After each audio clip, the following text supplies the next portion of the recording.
Hello student, आज हम हिंदी का पाठ 4 हमारे त्योहार के बारे में पढ़ेंगे।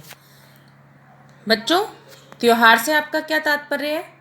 आपको समझ में आया त्योहार क्या होते हैं? ये तो आप सब जानते ही हैं कि हमारे देश में बहुत अलग अलग तरह के त्योहार मनाए जाते हैं और हमारे जीवन में इन त्योहारों का विशेष महत्व होता है। त्योहार के आने पर हम अपनी सामान्य दिनचर्या से अलग एक विशेष उत्साह का अनुभव करते हैं। अपने मित्रों, सगे संबंधियों से मिलकर आपस में प्रेम बांटकर हमें प्रसन्नता होती है। जब बच्चों त्योहार आते हैं तो हम जब आपस में अपने रिश्तेदारों से सबसे मिलते हैं तो एक अलग ही खुशी होती है। तो ये कब होती है? जब त्योहार आते हैं। हमारे देश में मनाए जाने वाले अलग अलग त्योहार का उल्लेख किया गया है, जैसे हिंदुओं, मुसलमानों, सिखों, ईसाई, ये सब क्या करते हैं? अलग अलग त्योहार मनाते हैं। तो इस पाठ में हम आपको सभी त्योहारों का परिचय देंगे और आपको सभी त्योहारों को मिलजुल कर प्रसन्नता से मनाने का हम संदेश देते हैं। आप अपने देश में अलग अलग त्योहार मनाते हैं। आइए हम इन त्योहारों के बारे में पढ़ते हैं। भारतवर्ष त्योहारों का देश है। यहाँ अलग अलग धर्मों को मानने वाले लोग रहते हैं। अलग अलग भाषा तथा बोलियाँ बोलने वाले लोग रहते हैं। यहाँ अलग अलग त्योहार मनाए जाते हैं।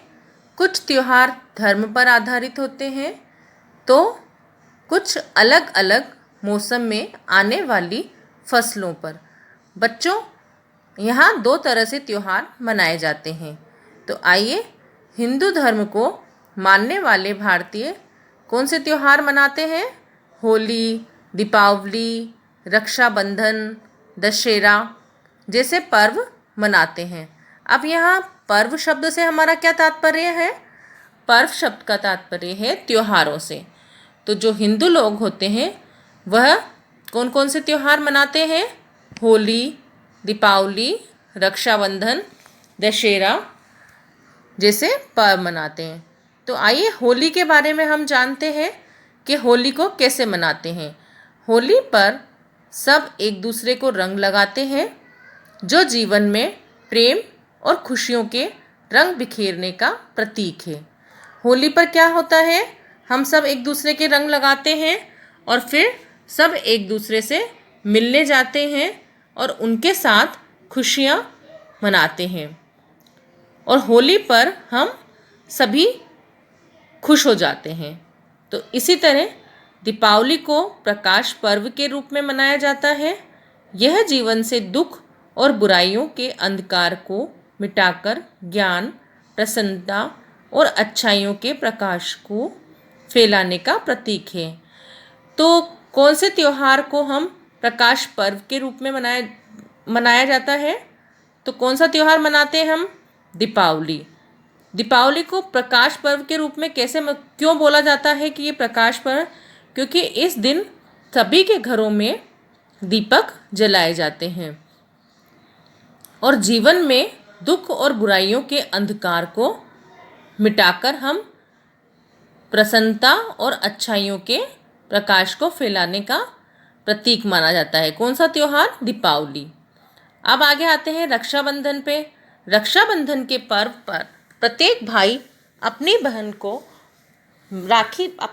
राखी के धागों में बंधकर आजीवन उसकी रक्षा करने का वचन देता है। आजीवन से हमारा का तात्पर्य है? आजीवन से हमारा तात्पर्य है कि वो पूरा जीवन उसकी रक्षा करने का उसको वचन देता है।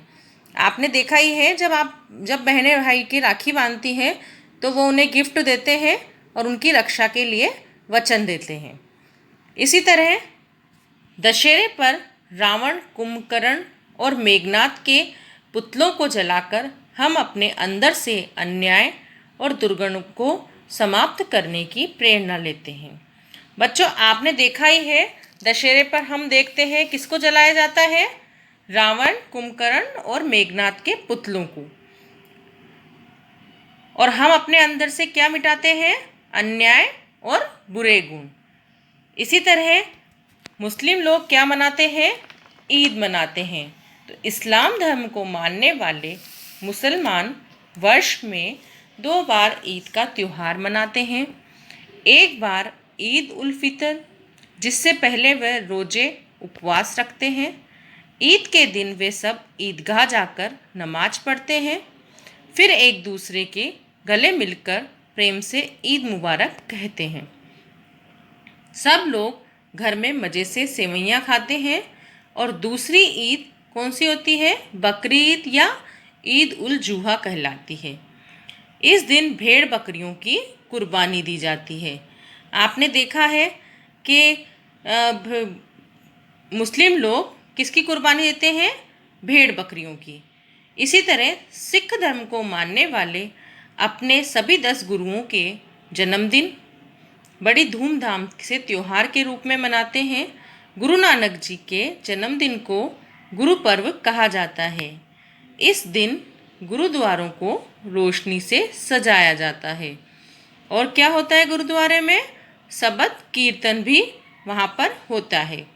सभी सिख बंधु गुरुद्वारे जाकर मत्था टेकते हैं। क्या टेकते हैं? गुरुद्वारे जाके मत्था टेकते हैं। इसी तरह हम ईसाई लोगों का क्रिसमस वाला त्यौहार होता है। तो ईसाई लोग भी ईसा मसीह के जन्मदिन 25 दिसंबर को त्यौहार के रूप में मनाते हैं। इसे क्या कहा जाता है? क्रिसमस कहा जाता है। इस दिन सेंटा क्लॉज सभी बच्चों को टॉफ़ियाँ, चॉकलेट और प्यारे प्यारे उपहार बांटते हैं। क्या करते हैं हम? प्यारे प्यारे उपहार बांटते हैं क्रिसमस पर।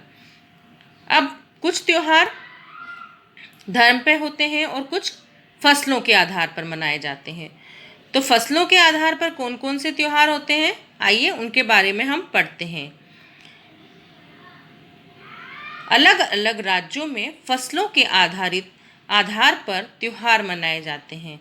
जैसे असम में बिहू, तमिलनाडु में पोंगल, केरल में ओणम, उत्तर भारत, पंजाब, हिमाचल प्रदेश में बैसाखी आदि त्यौहार मनाए जाते हैं।